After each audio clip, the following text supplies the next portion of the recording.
Idemo dalje, šta nam treba? Muzika, lepo vreme, putovanja i još neke stvari. Ali kada su putovanja u pitanju, ima čovjek koji to mnogo bolje zna od mene, nekako to dobro i uslika, dobro napravi i onda za to i dobije nagrade. Mislim, ideja je da se zove Boško, ali pored toga Kozarski, nisam ja, i pričamo o kulturisti. Nešto što ljudi vole da gledaju, što prate i što jeste pravi prikaz onoga šta možemo, pa čak i u našem okruženju. Da. Dobrodošao. Bolje te našao. Sad ti kažem, apsolutno nisam očekivao da ćeš doći tako skockan. Pa nije, danas je bila neka svečanost u školi i ja sam pravo sa svečanosti došao. Šta radiš u školi? Prvo reci kojoj školi, šta radiš? Ja sam zamjenik direktora u prvoj ruskoj međunarodnoj školi Valentina Tereškova u Beogradu i danas je bila novogodišnja svečanost. Od danas smo na raspustu, tako da imam više vremena za putovanje. Svaka ideja kada spomeneš Ruse trenutno u Beogradu, odmah te vodi na drugu stranu sa idejom da ih ima više, da sada skoro na svakom ćošku čujemo ruski jezik. Da li se to vidi i kod vas? Kako da ne?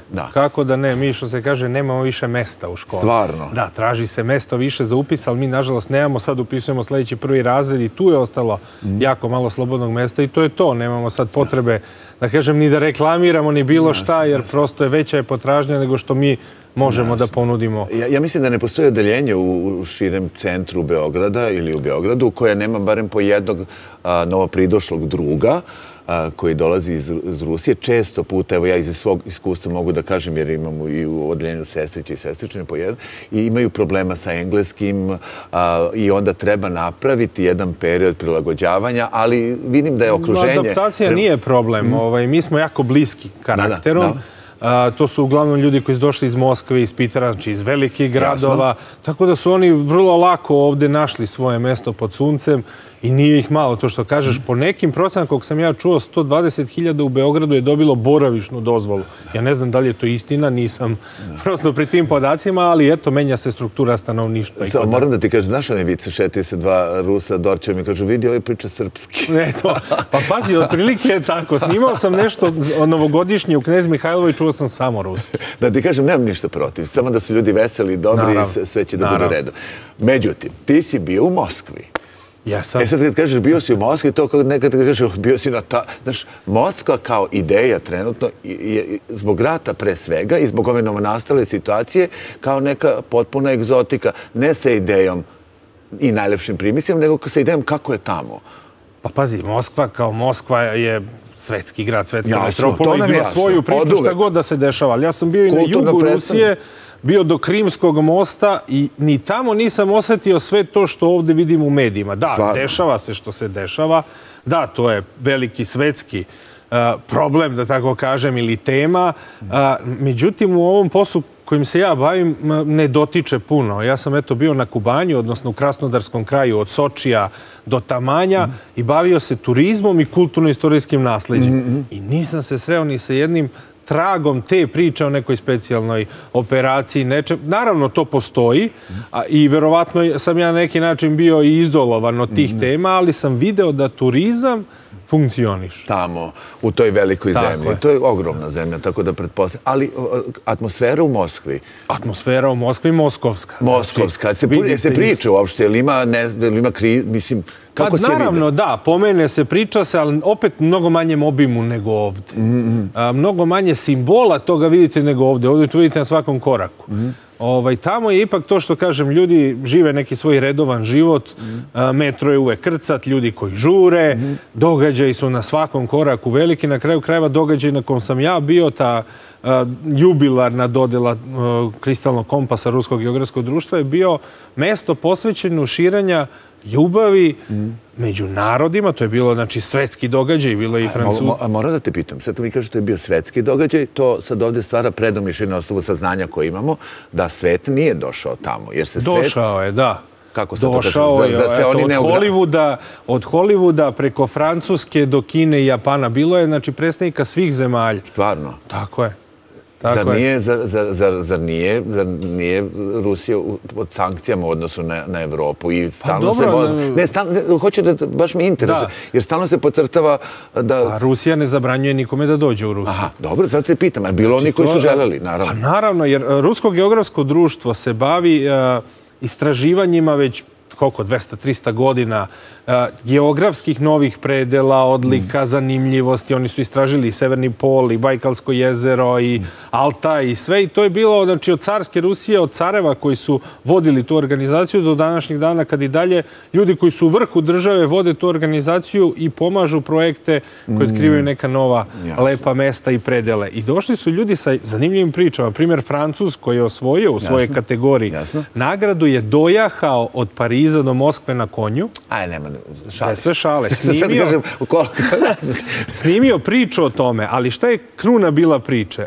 On je od svojih sredstava realizovao projekat obnove groblja carskih konja. Ja nisam ni znao da u Rusiji postoji groblje gde sahranjuju konje koji su jahali carevi. I on je na konju došao iz Pariza da završi taj projekat i snimio o tome jedan putopis, tako kažem, i odneo prestižnu nagradu. Znači, eto, čovjek iz Francuske. Onda, na primjer... Ajde još neki.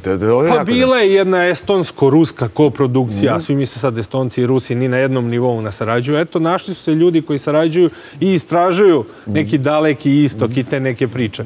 Bilo je sjajnih fotografa, na primjer, u konkurenciji fotografa koji fotografišu narode gde je ostalo manje od 500 ili manje od 1000 pripadnika jednog naroda.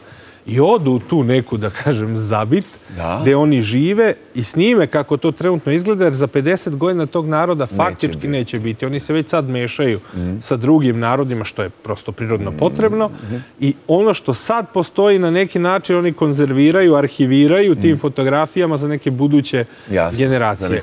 I bilo je sjajno biti u društvu tih ljudi. Primjer, sve to je prepoznao Steven Seagal, koji nam je i dodeljivao te nagrade i priča o tome koliko je to važno u stvari za širenje mira u ovom trenutku. Da se ljudi ipak prepoznaju onim suštinskim najvažnijim stvarima, a putovanje u stvari je ključno da se ljudi spoznaju, prepoznaju i zavole na kraju kraja. Koliko nekako te barijere ruši straha od nepoznanica koje nam nisu svojstvene, da ih klasifikujemo kod sebe i sortiramo. A koliko mi znamo uopšte o turizmu u Rusiji? Da odeš na letovanje u Rusiju, je li to uopšte postoji kao opcija u glavi? Meni ne. A misliš da bi trebalo? Pa vidi, to je 2,5 sata leta od Beograda, znači kao da odete u Tursku, Egipat i gde god. U normalnom vremenu. I sada je, da, 2,5 sata do 3 je do Sočija. I eto, od Sočija imate čitavu obalu Crnog mora, neverovatne plaže, neverovatne predele i neverovatnu zaleđinu, koju tek ne znam. Ti ga pomeneš Soči, prva asocijacija, ajde, nek bude olimpijske igre i bude Formula 1. A to je samo jedan deo Sočija koji se zove Sirius, a odatle centar grada je daleko oko 120 kilometara. Bravo, dobro. Ajde da me vratiš, sad posto dolazit ćeš ovdje, možeš da nam pričaš još ovdje. U koje kategoriji si ti dobio nagradu?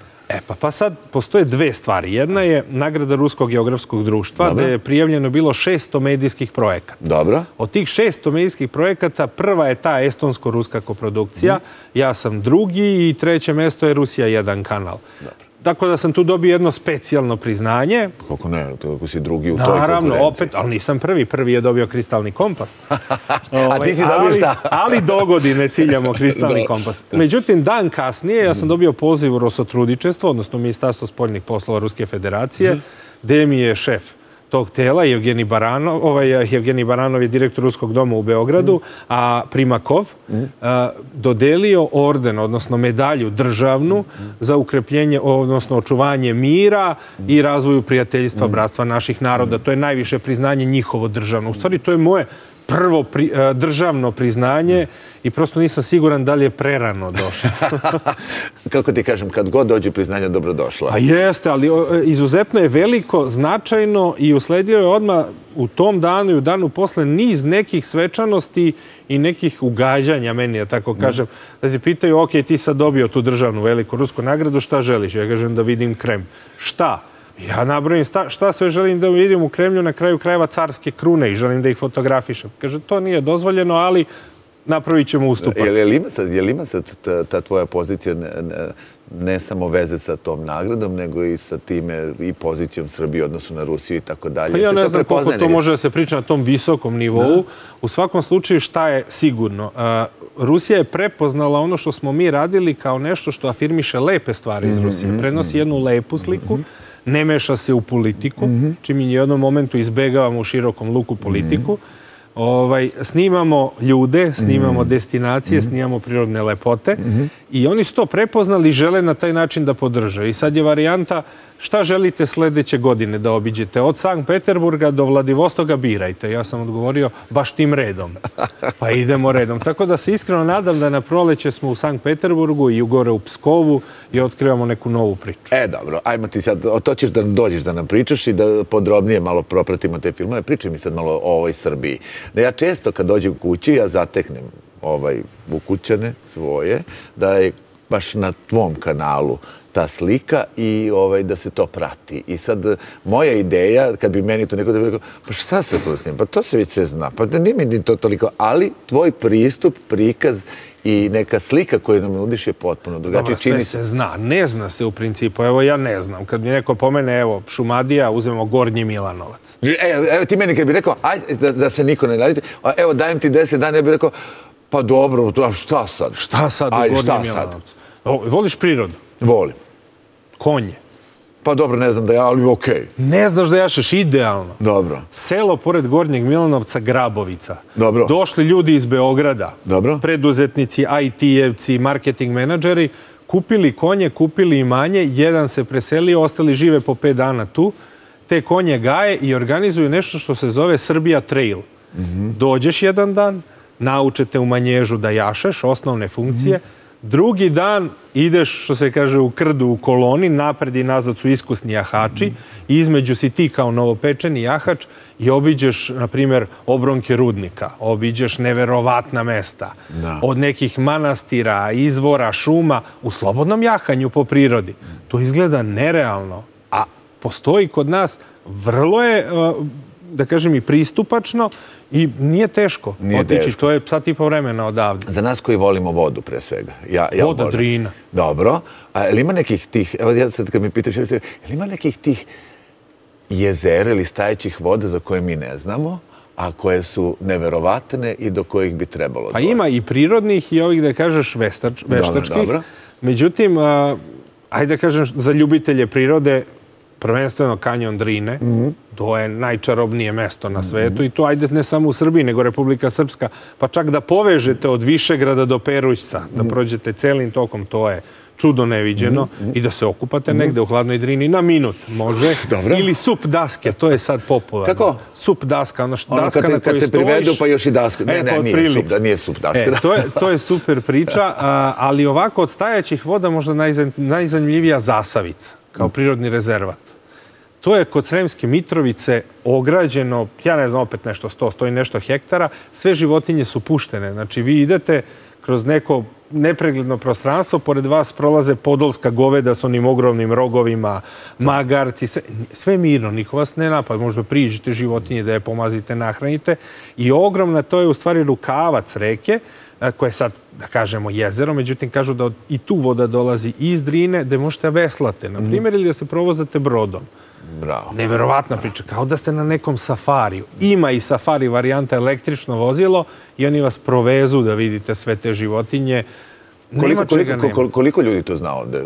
Koliko je to posjetilo? Ja za Zasavicu verujem da dobar deo ljudi zna, ali i dalje postoji možda 50% ljudi koji su možda čuli za pojam Zasavica, a ne znaju kako je to čudo prirode, sačuvano. I sada, pošto vidim da ima tu gabarita, što znači da bez obzira na saj hode i gledao sam te, Boga mi se lepo hraniš tamo. Obavezno. Gde si doživio najveće iznenađenje kada si došao i rekao, gledaj, sve znam, ali ovo što sam ovde probao, jer mi se stalno rukovodimo time, to je ipak u Makedoniji, to je tamo negde, da tu je hrana najbolja, a ovu našu znamo i volimo. Hoćeš nešto naše ili opet se vratim na Rusiju gde sam imao... Ajde malo Rusija, izvoji. U Rusiji sam imao dan gde se nisam ja najeo, zato što prosto takve stvari ne jedem, a gde bi verovatno mnogi ljudi uživali.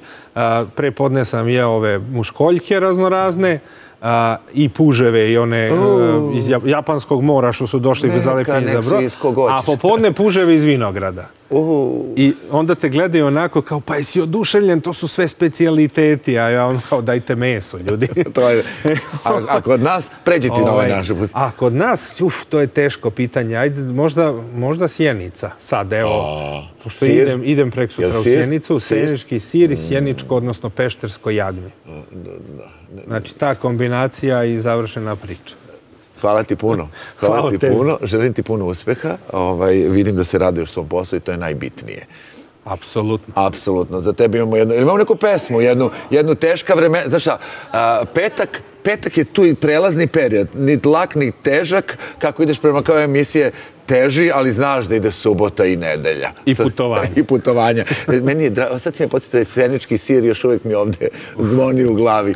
Hvala. Idemo teška vremena i nastavljamo dalje.